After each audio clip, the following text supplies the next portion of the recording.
از رودکی شیری روان آمد چو عمری جاویدان از بو علی سینا رسید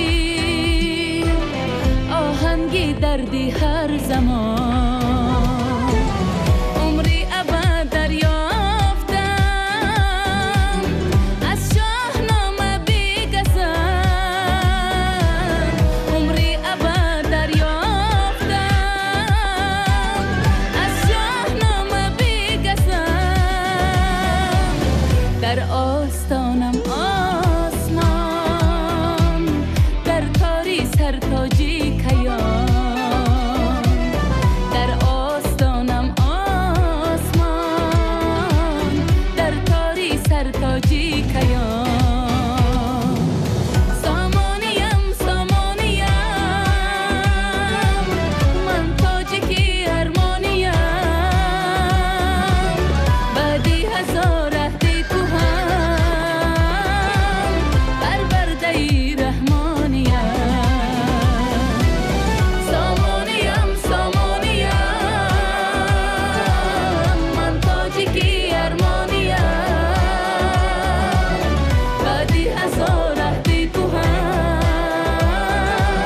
بربرده ای رحمانیم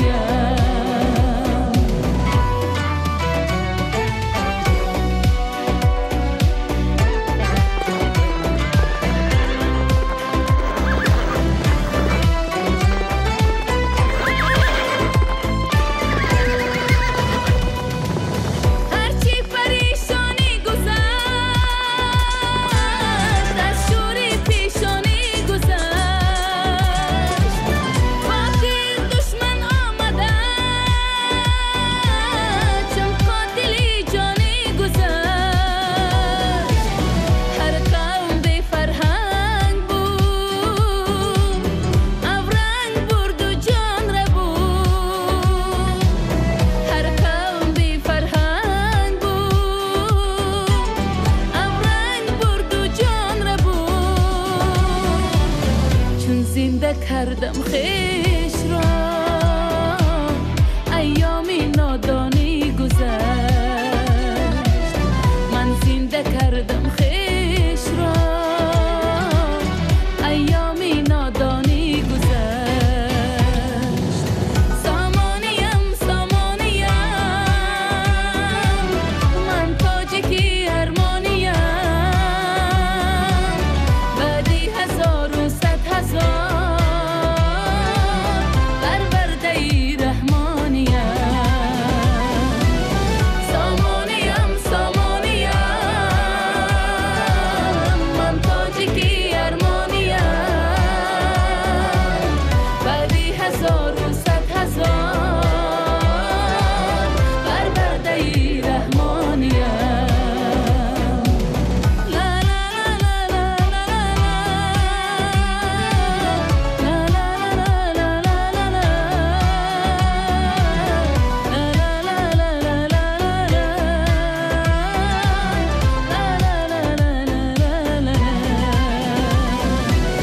سامانیم سامانیم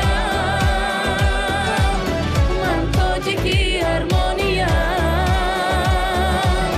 بعدی هزار عهدی کوهم بربرده ای رحمانیم بربرده ای رحمانیم آینده دولت و ملت در دست شماست. این وطن وطن شماست. این سرزمین اجدادی سرزمین شماست. خانه شماست. ما باید علم آموزیم، کسب آموزیم، هنر آموزیم، وطنمون صاحبی کنیم، بنیاد کنیم. در این وطن اجدادی ما شما شوح و امانی جاویدان باشد. جاویدان باد جوانی و جوانان تاجیکستان.